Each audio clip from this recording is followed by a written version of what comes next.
नमस्कार।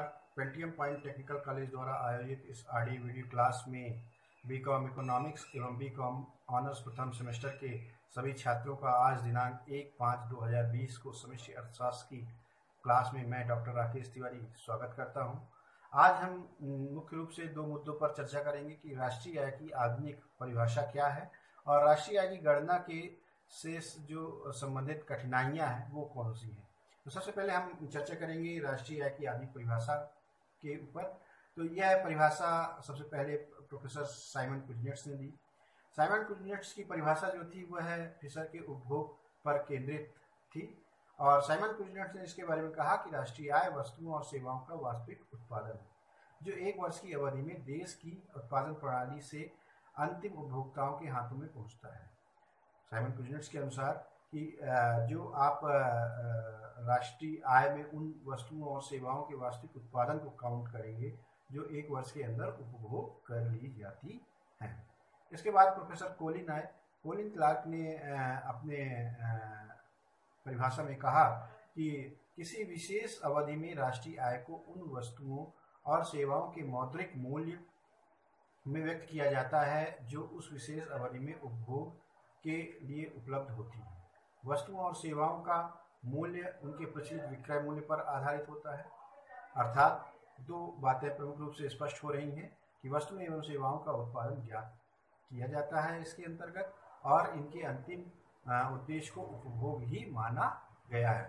यह पीगू के दृष्टिकोण पर आधारित यह परिभाषा है जिसमें कोलिन क्लार्क ने यह समझाने की कोशिश की है कि वस्तुओं का जो मौद्रिक मूल्य है वह विशेष अवधि में ही हमें प्राप्त होता है, वह प्रचलित मूल्य के रूप में प्राप्त होता है, विक्रय मूल्य के रूप में प्राप्त होता है। अर्थात इसे हम राष्ट्रीय आय में एक वर्ष के अंदर वस्तु और सेवाओं से प्राप्त मौद्रिक मूल्य को राष्ट्रीय आय के अंतर्गत गिनते हैं। इसके पश्चात दो संस्थाओं ने भी अपनी परिभाषाएं व्यक्त की। इसे मैं बताना चाहता हूँ। इन संस्थाओं की परिभाषाएं जो थी वो मार्शल एवं फिशर की परिभाषा का एक मिश्रण थी। इसमें सबसे पहले संयुक्त राष्ट्र संघ ने अपनी एक रिपोर्ट दी। उनके अनुसार राष्ट्रीय आय को वास्तविक राष्ट्रीय उत्पाद के रूप में भी परिभाषित किया जाता है जो विभिन्न साधनों के अंशों में वृद्धि है तथा देश में एक वर्ष में वास्तविक राष्ट्रीय व्यय की गणना भी राष्ट्रीय आय का प्रतीक है। संयुक्त राष्ट्र संघ ने कहा कि राष्ट्रीय आय जो है वह राष्ट्रीय उत्पाद का एक अंग है। अब जब राष्ट्रीय उत्पाद की बात करते हैं तो वर्ष भर में जो चीज़ें उत्पादित हो रही हैं उनके ऊपर होने वाले कुल व्यय, कुल लागत, कुल बाजार दर, इन सारी चीज़ों का कैलकुलेशन उत्पाद के अंतर्गत हम गिनते हैं। अर्थात राष्ट्रीय उत्पाद ही राष्ट्रीय आय की को परिभाषित करता है। अर्थात राष्ट्रीय उत्पाद के विभिन्न साधनों में यदि वृद्धि होती है तो राष्ट्रीय आय में भी वृद्धि होगी। इसके पश्चात भारत की एक संस्था राष्ट्रीय आय समिति के अनुसार राष्ट्रीय आय में एक दी हुई अवधि के में उत्पादित वस्तुओं और सेवाओं का आकलन किया जाता है किंतु इसमें दोहरी गणना नहीं की जाती। अर्थात राष्ट्रीय आय समिति ने ये कहा कि जो आप एक वर्ष के अंतर्गत वस्तुओं और सेवाओं को उत्पादित करते हैं केवल उसी का आकलन करेंगे, यह ध्यान रखेंगे कि इसके अंदर दोहरी गणना न हो। तो यह आधुनिक अर्थशास्त्रियों की परिभाषा थी। इसके पश्चात हम राष्ट्रीय आय की गणना के संबंध में कुछ कठिनाइयों की बात करेंगे जो कठिनाइयाँ तब भी थी जब मार्शल ने यह परिभाषा गढ़ी थी और अब भी हैं जब आज हम नए तौर तरीकों से राष्ट्रीय आय की गणना करते हैं। तो प्रमुख रूप से जो समस्याएं थी वो है दोहरी गणना।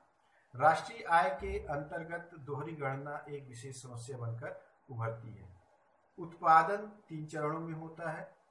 उत्पादन के 3 चरण होते हैं। एक कृषि क्षेत्र होता है, एक उत्पादन क्षेत्र होता है और एक सेवा क्षेत्र होता है। राष्ट्रीय आय यह कहता है कि आप अंतिम वस्तु यानी जिसे उपभोक्ता ग्रहण कर लेता है उसे ही आप राष्ट्रीय आय में सम्मिलित करेंगे। किंतु जब हम उत्पादन की बात करते हैं तो जो वस्तु उत्पादित होती है वह एक चरण के एक सेक्टर के लिए तो वह अंतिम वस्तु होती है किंतु दूसरे सेक्टर के लिए वह मध्यवर्ती वस्तु हो जाती है। उदाहरण के लिए गेहूं खेत में उपज करता है, जो कृषि सेक्टर के अंतर्गत आता है, और एग्रीकल्चर सेक्टर के अंतर्गत आने से यह एग्रीकल्चर सेक्टर का अंतिम उपभोग वस्तु है। किंतु जब इसे हम उत्पादन के लिए ले जाते हैं, ब्रेड बनाने के लिए ले जाते हैं, तो इसके बीच में हम उसका मैदा बनाते हैं, जो कि एक मध्यवर्ती वस्तु के रूप में तैयार की जाती है। अर्थात कृषि क्षेत्र के लिए जो अंतिम वस्तु है, उत्पादन क्षेत्र के लिए मध्यवर्ती वस्तु हो जाती है। ऐसी स्थिति में हम किसे अंतिम उपभोग कहेंगे?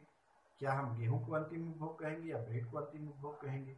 वहीं हम तीसरी अवस्था में जब जाते हैं और उस ब्रेड से हम केक का निर्माण करते हैं, तो ब्रेड कच्चा मटेरियल हो जाती है या मध्यवर्ती वस्तु हो जाती है, और केक अंतिम वस्तु हो जाती है। इस तरह से हम वस्तुओं के रूप परिवर्तित करते चले जाते हैं, और अलग अलग क्षेत्र में हम देखते हैं कि यह परिवर्तन कहीं अंतिम वस्तु के रूप में रहता है और कहीं मध्यवर्ती वस्तु के रूप में रहता है। दूसरी चीज, स्वभोग एवं वस्तु विनिमय प्रणाली। भारत जैसे गरीब देशों में जहां कृषक सभी अपने सारे उत्पाद को बाजार में विक्रय नहीं करता है, बल्कि उसको वह अपने उपभोग के लिए, वर्ष भर के उपभोग के लिए अपने घर में ही संग्रहित कर लेता है। ऐसी परिस्थितियों में यह अनुमान लगाना कठिन है कि बाजार के अंदर जो वस्तु बिक रही है, क्या वह संपूर्ण उत्पादन है।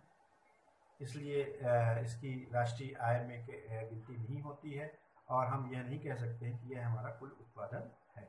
दूसरी समस्या यह है कि भारत में कई जगह पे वस्तु विनिमय प्रणाली चलती है, अर्थात वस्तु के बदले में वस्तु का आदान प्रदान किया जाता है। ऐसी स्थिति में मुद्रा भी माध्यम के रूप में प्रयोग नहीं की जाती है, अर्थात किसने क्या लिया और किसने क्या दिया, यह कैलकुलेट करना बहुत ही कठिन कार्य होता है। तीसरे बिंदु पर हम आते हैं, कीमत स्तर में परिवर्तन। हम राष्ट्रीय आय की गणना के लिए पिछले वर्षों को आधार वर्ष मानते हैं, और पिछले वर्ष की तुलना में इस वर्ष जो वस्तुएं हम विक्रय कर रहे हैं अंतिम उपभोग के रूप में, उसमें यदि कीमतों में परिवर्तन आ जाता है, जैसे भारत जैसे देशों के लिए बहुत संभव है, क्योंकि यहाँ डिमांड निरंतर बढ़ती जाती है, जिससे प्राइस बढ़ जाती है, और प्राइस बढ़ जाने से आधार वर्ष और वास्तविक वर्ष में अंतर बहुत ज़्यादा दिखाई देता है।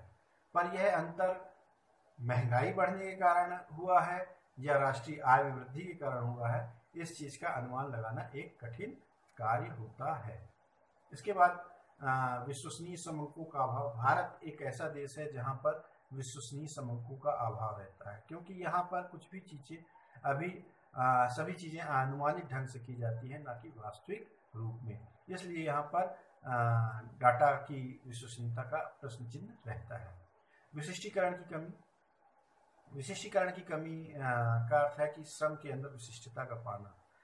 भारत जैसे देश में किसान पूर्ण रूप से श्रमिक नहीं होता है, और पूर्ण रूप से किसान नहीं होता है, और बाजार वर्ष भर कृषि भी नहीं करता है। वह वर्ष में कई सारे काम करता है, कहीं वह मजदूर के रूप में काम करेगा, कहीं खेत मजदूर के रूप में काम करेगा, कहीं विक्रेता के रूप में काम करेगा। इसलिए इसकी विशिष्टीकरण न हो पाने से राष्ट्रीय आय की गणना में समस्या आती है।